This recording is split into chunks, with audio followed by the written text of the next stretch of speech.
Shoutout po sa inyo lahat. Team Pulburon. Malaki ang puso. Team Pulburon, guys. Energy check! Pilipinas!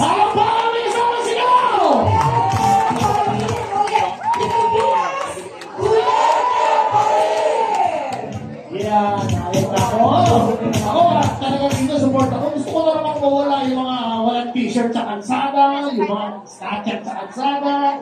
Ayan na naman sila eh. Itong grupo ito. Ayun ako, gusto. Ito na! Yung susunod, isang idolo po ito. Yes, of course. Ang favorite na ako tawagin siya sa kailangan na Ipe. At pinili si Ipe ng ating former President Rodrigo Roa Duterte dahil epektibo siya sa tao. May puso, may konsyensya, at may integridad. Matama? Yes. Nadali siya sa pangalawang yugto ng kanyang buhay na magsilbi sa tao. Yan si Ipe. Ipektiv sa tao, ipektiv sa Senado. Numero 58 sa Balota. Philip Ipe Salvador!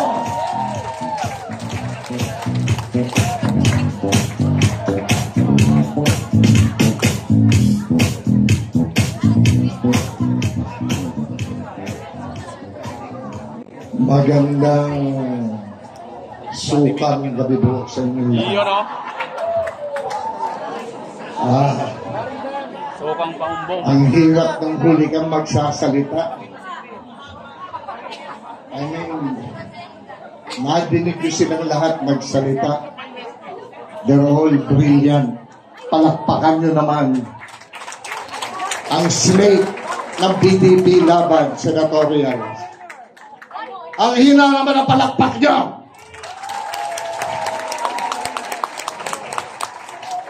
Ayan. Para matanggal yung kaba ko. Isipin nyo, baka nagsalita. Attorney J.B. Hinlo ng Visayas. Brilliant. Ilonggo. Tumayo ka naman. Magpakita ka sa kanila. Brilliant, matatag, matapang, ipaglalaban ng mga Pilipino, walang korupsyon sa katawan. Attorney J.B. Hinlo.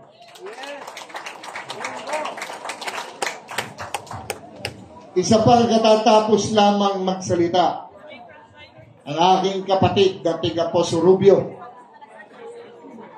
Ilocano, abogado ko. At alam ko, tutulungan nyo rin ito. Attorney Raul Lambino.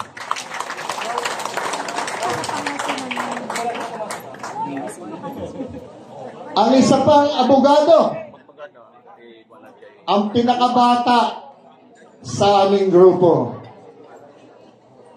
Attorney Jimmy Bondo. Nasaan ka?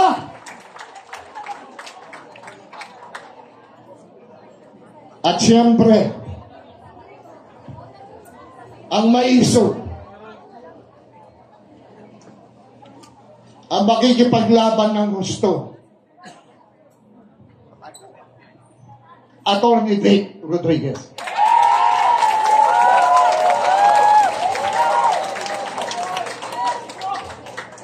Isa pa ang abogado, napakagaling na congressman, idolo ko. Kung saan nga pumunta yan, sinusundan ko. Kasi nakikita ko yung puso niya.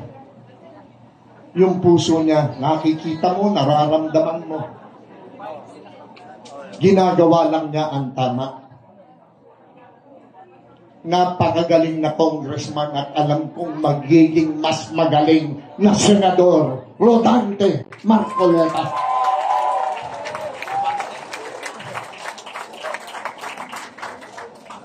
Tapos,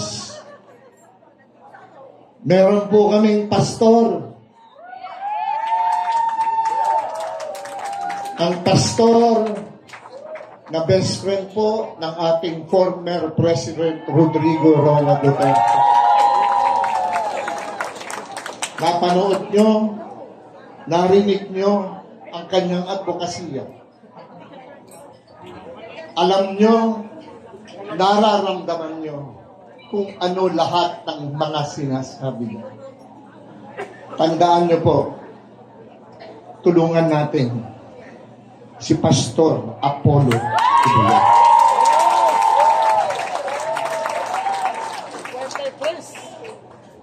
Dumako naman po tayo sa dalawang magigiting na senador na re-electionist natin ngayon. Itagaan nyo sa bato ang kamay niya kung nagkaroon man ng bahid ng dugo noon. Dugo ito ng mga walang hiya, hindi ng mga matitinong tao. Yan, si Senador Bato de la Rosa.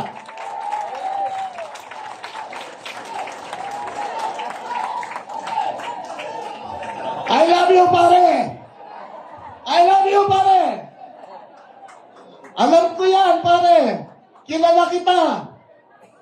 Yang kamay mo, never mo nilagyan ang bahid ng dugo na matino! Bahid ng dugo na mga walang iya! Yan ang ginawa ng kamay mo! Kaya dapat ibalik niya sa Senado! Ano ang numero nila? Jimmy Bondoc, number 10. Bato de la Rosa, 22. Rodante Marcoleta, 38. Raul Lambino, 34. Pastor Apollo Kibuloy, 53. Jamie Inlo. Numero 30. Kabisado ko lahat ang mga numero no. And last but not the least, my best friend. Nagkakilala kami 2003. Naging magkaibigan kami. Unang araw ng kampanya nung siya'y tumakbong unang beses bilang senador. Unang araw pa lang, sinamahan ko na siya. Hanggang ngayon, sinasamahan ko pa rin siya. Ganon ang tiwala ko sa kanya. Senador, na ang tawag ng sambayanang Pilipino ay Mister, na ang tanging bisyo ay ang mag. Anong numero sa balota? 28! Wala na naman palakpak.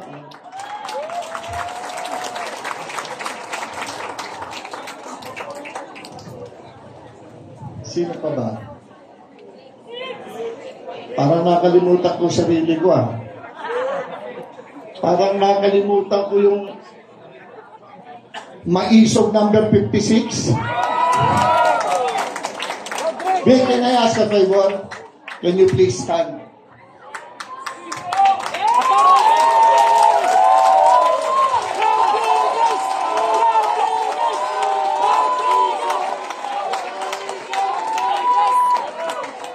Now, Jimmy Bondoc, can you please stand?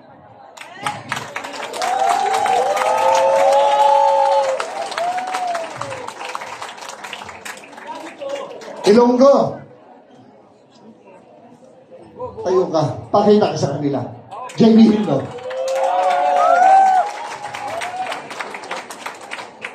Taga Poso Rubio. Tayo ka please.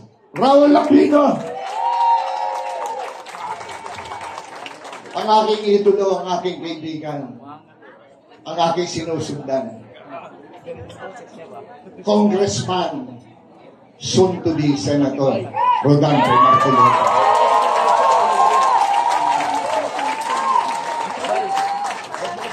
At ang kumpare ko, Asa si Paring Bato? Ikaw ang nasa GC nila.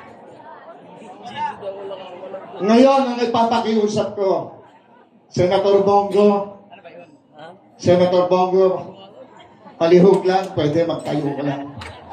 Kaway ka lang sinatawa. Ayan po ang slate namin. Sabi ninyo. Kanina pa ako nakikinig.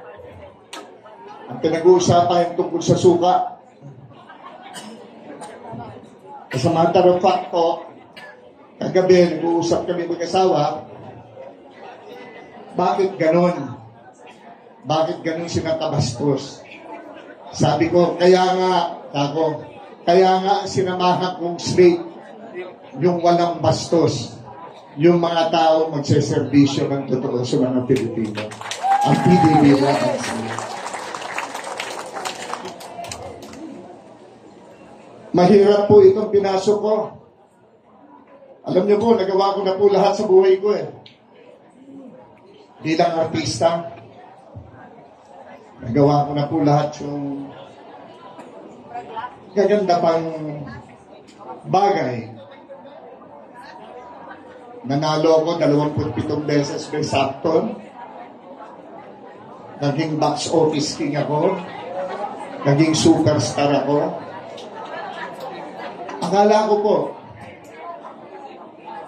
ayos na lahat. Yung pala may kulang pa. Naisara ko nga po yung libro ko eh. Aklat ng buhay ko bilang artista.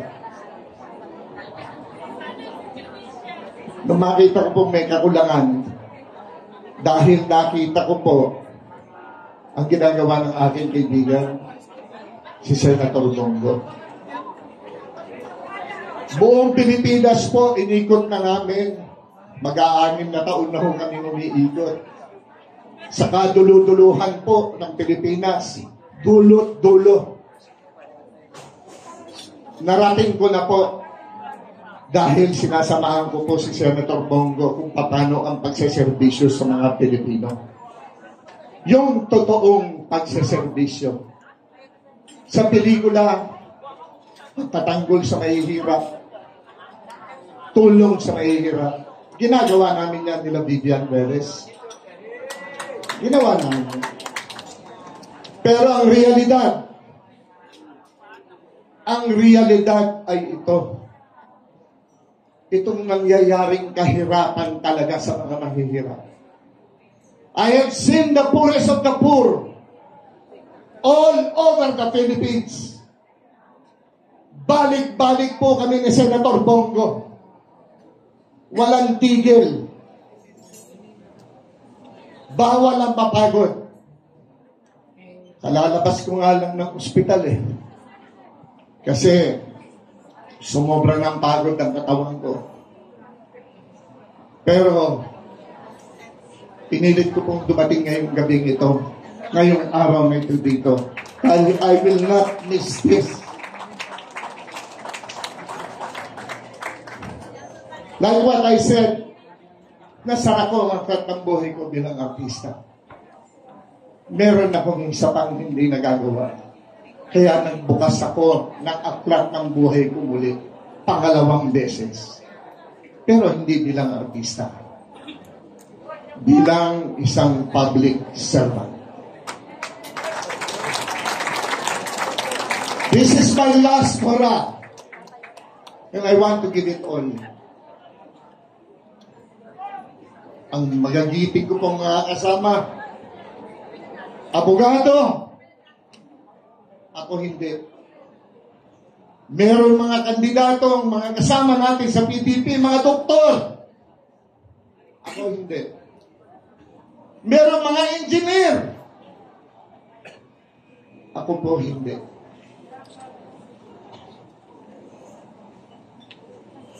Ako po isang artista.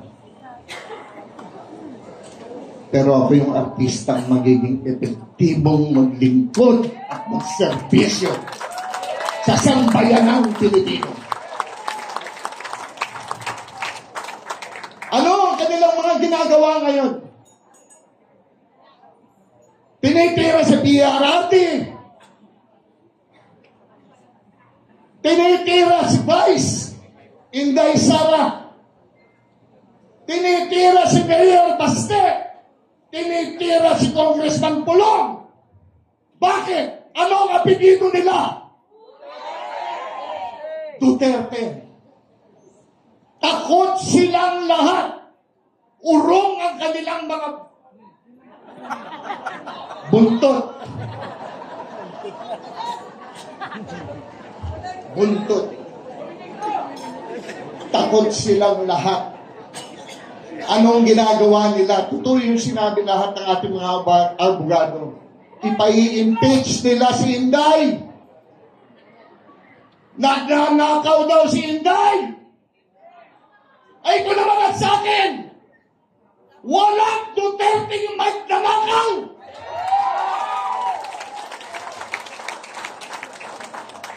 Kung haharap silang lahat sa salamin, alam nila sasabog yun, kaya ayaw nilang lahat humarap sa salamin. Alam nila kung sino ang mga magnanakaw at alam nilang sila yun. Bakit ganito nangyayari sa atin? Salamat. Bakit ganito nangyayari sa ating bansa?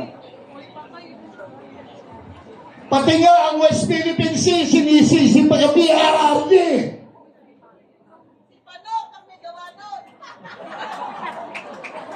Sino ba ang Pangulo ng ating bansa ngayon? Sino ba ang dapat mag-aruga sa mga Pilipino?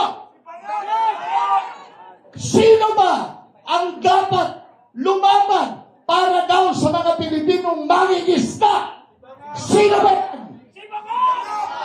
Bakit isinisisi kay former President Rodrigo Roa Duterte?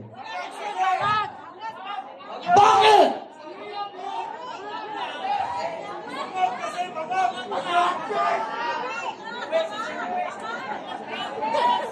Kayo pong lahat, alam niyo kung anong mga tunay na nangyayari ngayon dito sa atin. Sabi nila, bakit tatakbong Senador Yang Philip Salvador na yan? Ano ba ang alam niya? Babaero lang yan. Sabi nila. Sabi ko noon yun,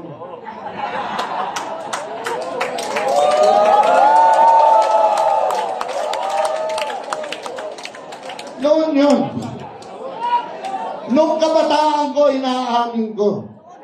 Pinagdaangan ng buhay ko yan eh. Kasi nung kabataan ko, naging marupok ako. Pero ngayon, good boy na to eh!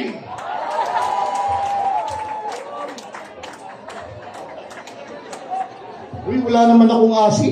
Ikaw talaga, sobrang pagmamahal mo sa best friend mo. Hindi ko, kidding aside,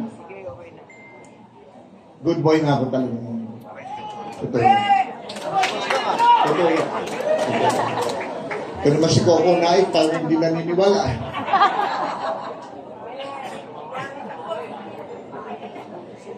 Advokasya. Kapayapaan. Peace and order. Gusto kong ipagpatuloy ang naiwang laban ni PRRD. Gusto kong manumbalik ang tiwala ng mga magulang na makakauwi ang kanilang mga anak na hindi mabidisgrasya, hindi makikita, hindi mararip, hindi mapapatay. Gusto kong mawala na ang bentahan ng droga sa harapan mismo ng krami. Merong pinapatay na foreigner sa loob mismo ng krami. Sa loob ng sasakyan. Pinatawag yan ni Senator Bato sa Senado. Dapat si Lisa pinatawag. Tama ka doon. Advokasya, trabaho para sa mga Pilipino. Tama ang mga sinabi nyo, JB, hindi ayuda. Ano magkakagisna ng mga anak natin? Ng mga magulang, umaasa lamang sa ayuda. Paano pang magsisipag mag-aral yung mga yan? Pero ang maging Walang tamad na Pilipino!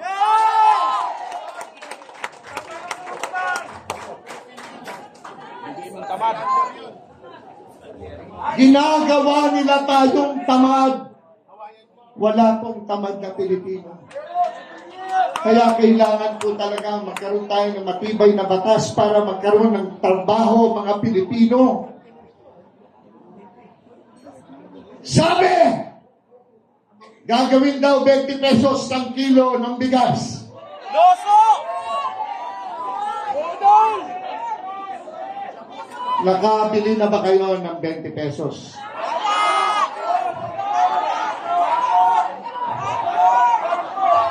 Sabi ni Sir, isang cup na kanin, 20 pesos. Tama ka doon. Tama ka doon. Tapos tinatawag kaming utusan lang na bumili ng suka. Senator Bato de la Rosa, Senator Bongo, bumibili ng suka. Inuutusan silang bumili ng suka. Attorney Hinlo, Attorney Jimmy Bondo, Attorney Vic Rodriguez, Attorney Lambino, Attorney Marcurieta. Inuutusan lang bumili ng suka. Philip Salvador, artista. Pinabibili ko sa maid ko yung suka. Uy, masarap ang suka, lalo na sa yung lumpiang ubod, di ba? Oh, yun. Senior citizens, walang nagbanggit kanina. Nasa advocacy ako po yan. Lahat ng napuntahan namin ni Senator Bongo, yung mga senior citizens lumalapit sa akin.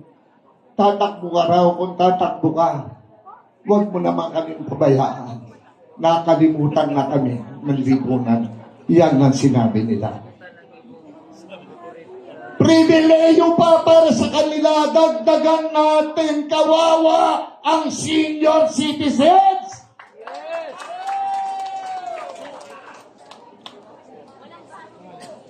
My heart goes to them. Alam niyo, pagka lumapit na sa inyo, gaganon ka, tapos ilungan mo kami. Suntok po sa puso mo yan. Hindi kaya ng dibdib niya. Ano mo na? Sir mo na. Ihatid ka sa siya? Ngayon po, pwede mo ba ako magtanong sa inyo? Sana yung galing nga sa puso ng inyong sagot.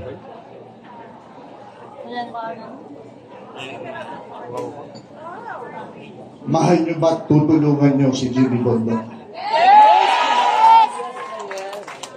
Mahal nyo ba tutulungan nyo si J.D. Hindo? Mahal nyo ba tutulungan nyo si Vic Rodriguez? Mahal nyo ba tutulungan nyo si Raul Lambino? Mahal nyo ba tutulungan nyo ang aking idolo, Ronald K. Marcoleta? Mahal nyo ba si Pastor Apollo Quimulon? Bato de la Rosa? Mr. Malasakit Bongo? Robin Padilla? Yes! Hindi ako papayag niya. Senador Robin Padilla?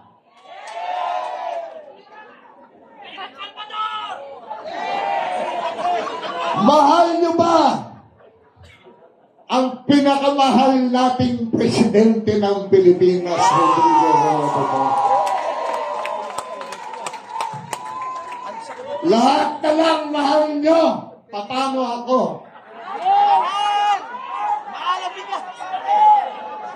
Pwede rin po ba akong humingi ng konting pagmamahal niyo at suporta? Pwede po ba? Ako si Philip Salvador, hindi abogado, hindi doktor, hindi engineer. Ako isang artista. Isang artista magiging epektibong maglingkod sa sambayan ng Pilipino. Philip Salvador, kandidato bilang senador ng PDP Laban, numero 58 sa balota. Magandang gabi po sa inyo.